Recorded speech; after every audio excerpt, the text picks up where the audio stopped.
Bueno, hasta acá entonces ya sabemos lo que son los coeficientes kestrales. Vamos a ver una aplicación concreta que nos va a permitir utilizar los coeficientes kestrales, pero también algún otro método para poder encontrar un parámetro muy útil o muy usado también en análisis del habla, que es la frecuencia fundamental.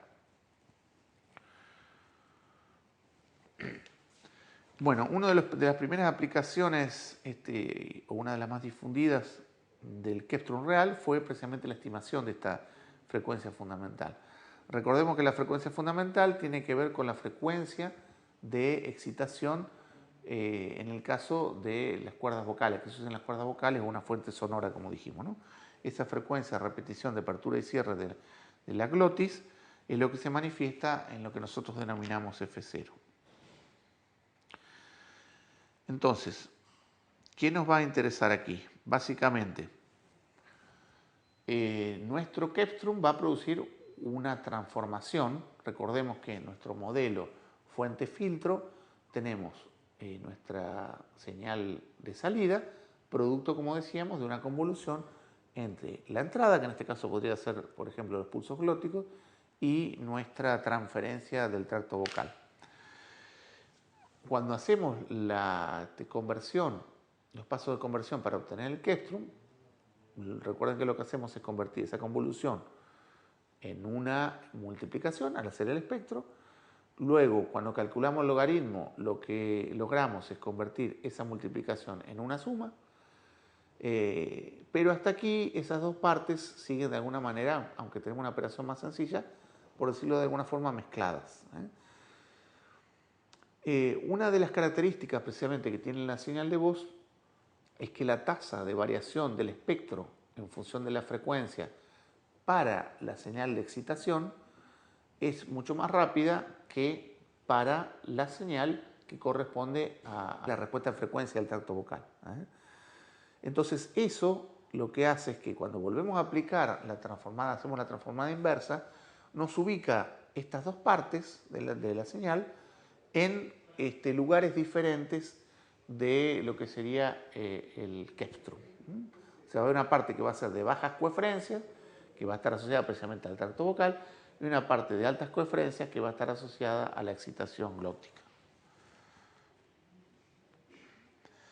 Aquí podemos ver un ejemplo. En la parte de arriba tenemos una vocal A sostenida. Pueden ver claramente ustedes los cuasiperiodos. Fíjense cómo cada uno de estos trozos son bastante parecidos entre sí. Si bien, como hemos marcado antes, no son exactamente iguales. Pueden ver en distintos lugares. Pero podemos fácilmente identificar un periodo que se puede estimar viendo la diferencia entre los picos en este caso, por ejemplo, ¿no? Lo que tenemos abajo corresponde al Keptrum real de la misma señal. Fíjense que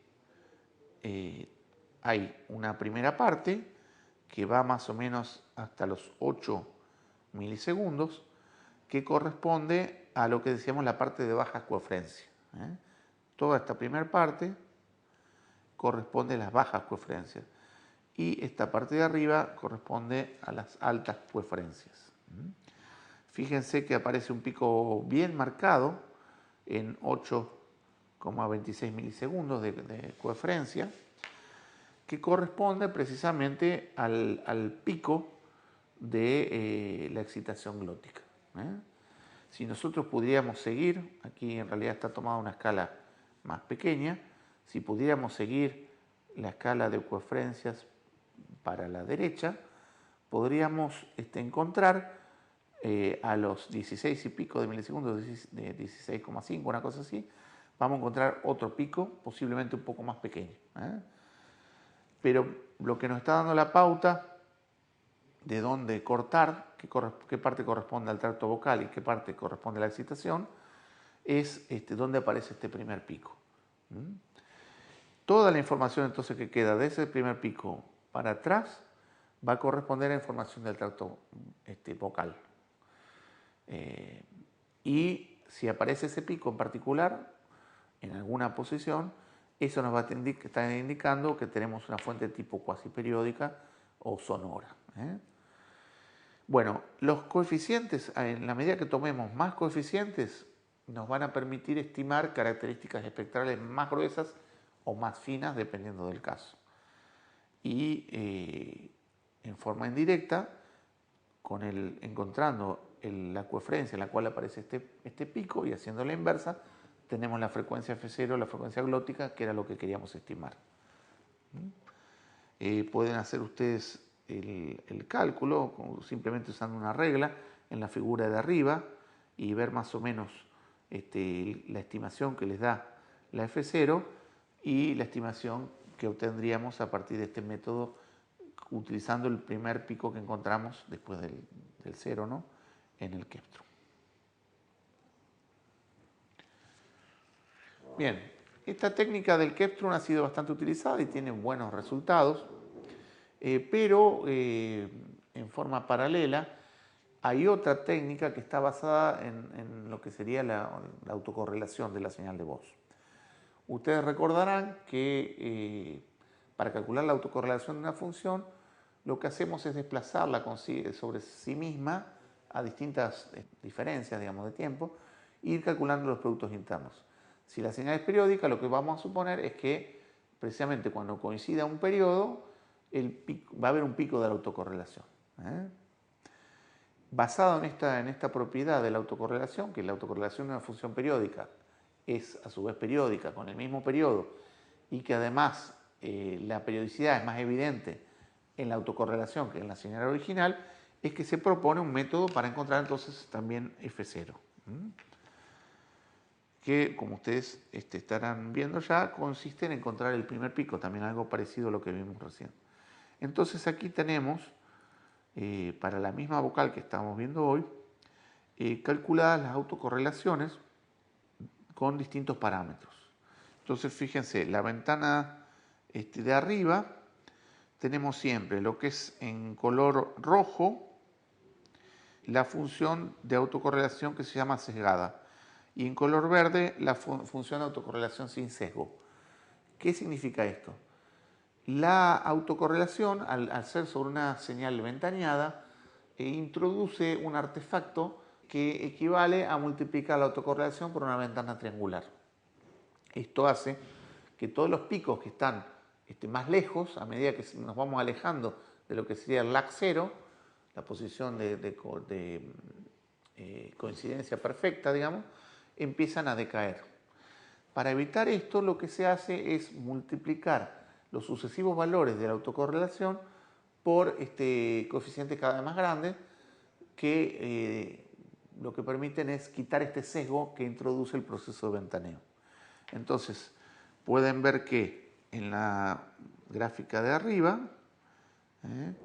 fíjense que la señal tiene 400 submuestras en la ventana, ¿no? Y la diferencia en este caso entre la versión con sesgo y sin sesgo no es demasiada. En la del medio ya tienen 251 datos. Y fíjense cómo la diferencia es un poquito más marcada. Esto podría ser, por ejemplo, que confundamos este pico que está aquí con este pico que está aquí. Y ese tipo de error es bastante común en estos algoritmos. El tiempo sería la mitad y la frecuencia entonces sería el doble. Se llama de duplicación de frecuencia, ¿no? Estos errores. Y fíjense, para el último caso, la ventana de abajo, ahí son 125 datos y ahí es mucho más claro que el algoritmo de hecho va a terminar eligiendo este pico. Entonces aquí es muy importante tener ventanas suficientemente grandes o, si no, tener la precaución de calcular la autocorrelación sin sesgo. Bueno, otro de los problemas es que hay un montón de información y de variabilidad que ya estuvimos viendo en la señal original de periodo a periodo, que por ahí hace que el pico no esté tan marcado. Entonces, lo que podríamos hacer nosotros es intentar eliminar información de la parte central de la señal, donde hay variaciones más pequeñas y que por ahí no es tan importante capturarlas, digamos, en la autocorrelación, y de esta manera mejorar los picos. Para eso se utiliza un método que se denomina clipping. El clipping es una operación realmente muy sencilla. Básicamente lo que hago es definir un umbral superior y un umbral inferior alrededor del 0, y toda la información que hay ahí directamente la anulo, la hago 0. Aquí pueden ver cómo expresaríamos en forma analítica, digamos, este tipo de clipping, este método de corte, ¿no? Básicamente hacemos 0, fíjense, a la señal todo lo que está en un rango particular entre los dos umbrales que hemos fijado. Los umbrales pueden ser del orden entre 30 y 50% del valor máximo absoluto de la función de onda, y vamos a ver aquí cómo aparece el resultado de aplicar, por ejemplo, acá la correlación con clipping y sin clipping. A la izquierda podemos ver la señal original, en verde, que es también una vocal sostenida. Abajo tenemos la autocorrelación original, esta sería sin sesgo en este caso. Lo que tenemos a la derecha es la versión arriba con el clipping, y fíjense abajo entonces cuál es el resultado de aplicar la autocorrelación también sin sesgo en este caso. Fíjense como todos los picos estos que aparecían acá en el medio, que en algunos casos podían interferir con el pico más importante o que queremos encontrar, se ven altamente reducidos luego de hacer el clipping. Finalmente, como puede haber alguna variación, o sea, nosotros estamos hablando aquí de una frecuencia fundamental, la verdad es que el tiempo varía, periodo a periodo, el tiempo es ligeramente diferente. Suelen usarse también algunas versiones que lo que hacen básicamente es suavizar la estimación del periodo para cada uno, del tiempo, digamos, para cada uno de los cuasi periodos. En esta diapositiva podemos ver una de estas versiones, donde fíjense que se calcula, en este caso, la correlación. La correlación luego se hace una especie de promedio, básicamente,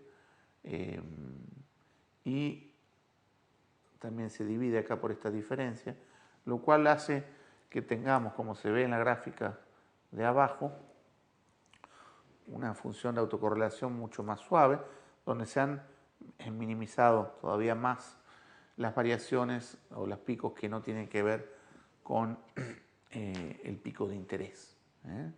Por supuesto, en este caso se han aplicado previamente la autocorrelación sin sesgo y el clipping. Y esto disminuye muchísimo los errores en la estimación de la frecuencia fundamental. Bueno, finalmente esta primera parte, esta es la bibliografía que consultamos. Como recomendación, uno de los libros más completos de autocontenido sobre todos estos temas es el de Deller, Proakis y Hansen, que podríamos decir que es como una especie de la Biblia del procesamiento digital del habla, digamos. Pueden ver también un artículo tutorial sobre predicción lineal, y también hay un título que hemos publicado con la editorial de la UNL, y en particular el capítulo 3 es una revisión de las distintas técnicas clásicas para lo que es análisis del habla.